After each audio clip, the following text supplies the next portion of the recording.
Hello everyone, welcome back to the channel. Now this week we're going to be doing our top 10 cards from Kamigawa Neon Dynasty for Commander. Now this video is primarily going to be focusing on the cards that go in the 99, not the Commanders itself. If you want a video like that, do let us know down in the comments below. But first we're going to kick off with some honourable mentions. First up is a cycle that will probably be seeing quite a lot of play in many different Commander decks. First up for me in my honourable mentions is the Channel Lands. The reason why they're just in my honourable mentions is that they are very, very good, but I find auto-includes a little bit boring. There's an argument to be made that these should just be played in every deck that's less than 5 colours, as I guess the one downside is that you can't fetch for them. But the fact they can just be jammed in with no other downside is insane. Even if 90% of the time you're just playing them as an untapped land, it's just free real estate in your deck for that added utility. Play them, they will be great. Hopefully they won't all be super expensive and they get plenty of reprints. My last honourable mention is a card that I think is going to be pretty awesome, but I haven't really worked out how I'm going to use it yet, and that's Mecca Titan Core. Building your own mech is sweet, and it's the exact type of thing I want to be doing in Commander. Keep an eye out on the channel for a video just about this card coming soon, as I think it needs a proper deep dive. Okay, moving on to the list proper, at number 10 we have a card that I think is going to be seeing a lot of play in Enchantress decks, and that's Weaver of Harmony.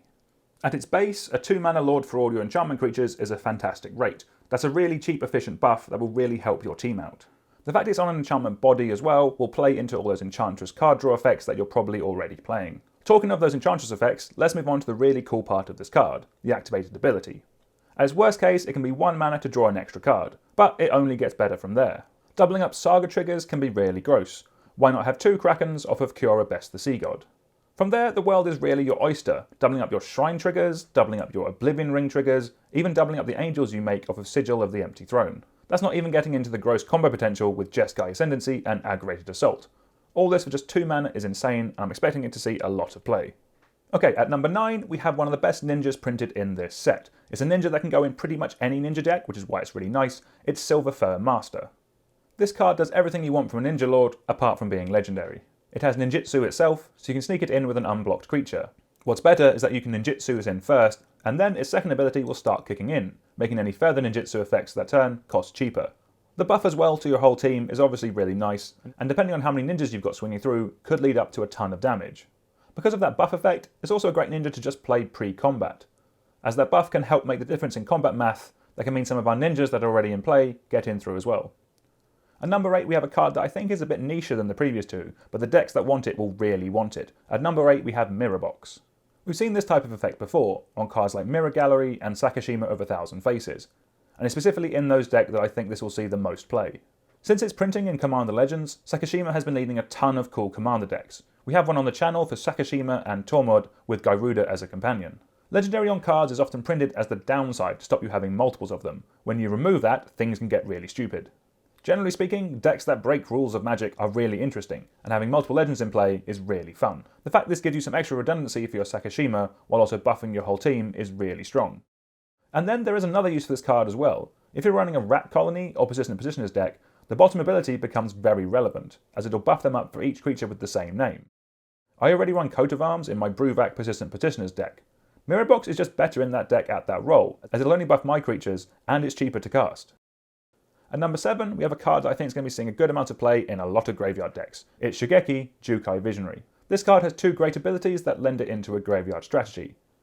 The first ability, being able to play a green and colourless to tap it to return it to your hand, while milling 4 and potentially bring a land back, is exactly what those decks want to do. It's slow, but it's mill and ramp combined into one. I'm not comparing this to Life from the Loam, but I am kind of comparing it to Life from the Loam in those decks. It's the fact it's a grindy way of getting your lands back while also milling yourself. The channel ability is also really cool, and people need to think about this as a scalable Eternal Witness. It's not going to be as good in Flicker decks as Eternal Witness, but in Graveyard Matters deck, this will be much more relevant. Specifically, as it goes to the graveyard when you do this. The fact it doesn't get back legendaries is not the end of the world, as it can still bring back everything else. Lastly is that you get all this on a creature, which is more important than you think. Commanders like Sidisi and Jared really care about the numbers of creatures in the graveyard or creatures going to the graveyard, so to make the cut a lot of the time, these effects need to be on creatures. Shigeki, Jukai Visionary, does all this. At number 6, we have a card that I think is going to be pretty solid in a mono-white deck, but I think add an interesting twist and could add a whole new colour to some already established strategies. At number 6 is Drum Bellower. This unassuming 2/1 flyer for 3 mana has a really interesting ability, which we don't normally see in white. The ability to untap all your creatures is Pseudo-Vigilance, which is not something to be sniffed at. What really excites me about this card, however, is putting it into a Bant shell. I'm thinking of creature-based decks running Lateral Elves and maybe even a Crufix that can generate a ton of mana. In those decks, this is like a budget copy of Seedborn Muse. At number 5, we have our first Planeswalker. It's someone always up to no good, it's Tezzeret, Betrayer of Flesh. Like with a lot of Planeswalkers, it does follow the pretty standard formula. +1 that gets you some card value, minus that protects it, and then ultimate that kind of wins the game. It also gets the bonus of that static ability, although do remember that tapping an artifact for mana is an ability, so make sure not to tap your Soul Ring until you've used that effect. This Tezzeret is obviously primarily going to be good in a deck with a load of artifacts, and if I'm honest, I don't think that ultimate is going to be too difficult to get off. Played after a board wipe or a mass bounce, I think it's almost guaranteed to go off. If you can get to a point where whenever you tap a signet for mana, crew a vehicle with an artifact creature, crack an egg, or even just attack also draws you a card, you are going to be in a very strong place. The main drawback for me with this card is that it doesn't make artifacts itself. I know whenever I build an artifact-based deck, one of the issues is that you need that critical mass of artifacts in the first place to put the whole deck together. But this Tezzeret may still just be strong enough to warrant one of those non-artifact places in the deck. And number 4 is a card I think I might be a little bit higher on than anyone else, mainly for my penchant for playing big dumb dragon decks. And we have a card that I think will fit perfectly in those shells, and it's Tanooki Transplanter. Firstly, this is just a great include to all 3 commander decks that come with the precon. It's a great reconfigure creature, and by far the best one in green, that gives you that modified buff that those decks want. For me though, this is effectively another copy of Savage Ventmore. I want to stick this little Tanooki on an Dragon, or a Tiamat, or the Tyrant himself, Karthus. Also that I can generate a ton of mana that I can put into playing more dragons. What could be even more fun, however, is sticking this on an Omnath Locust of Mana. Because that Tanooki triggers when it attacks, you're effectively doubling its power and the amount of mana you have. I also just love Reconfigure. The fact that when it's on a creature, it will survive a board wipe is awesome. All those different options add up to a really interesting card. At number 3, we have another card from the Commander Precons. It's a card that some have been brave enough to call the Blue Crater of Behemoth. It's Cyberdrive Awakener. We've seen a number of these effects before, going back to Tezzeret the Seeker, up to the Antiquities War. In some ways those are better, in that those buff your cheap artifact creatures as well. But in a world where every card is making a treasure or a blood, Cyberdrive Awakener is a card that stands alone. Turning those tokens into 4/4s for a turn, on top of giving all your artifact creatures flying from then on, is incredible. It's also on an ETB effect, so it works wonders with Goblin Welder effects, or even Flicker effects to get that explosive turn again and again. On EDH Rec, almost 5,000 decks run Rise and Shine. Every one of those decks is cutting it for Cyberdrive Awakener immediately. When you absolutely, positively have to kill every opponent at the table, except no substitutes. At number 2, we have a card that I think is going to be pretty busted as a commander, but even in the 99 is going to be incredibly strong. It's the Reality Chip.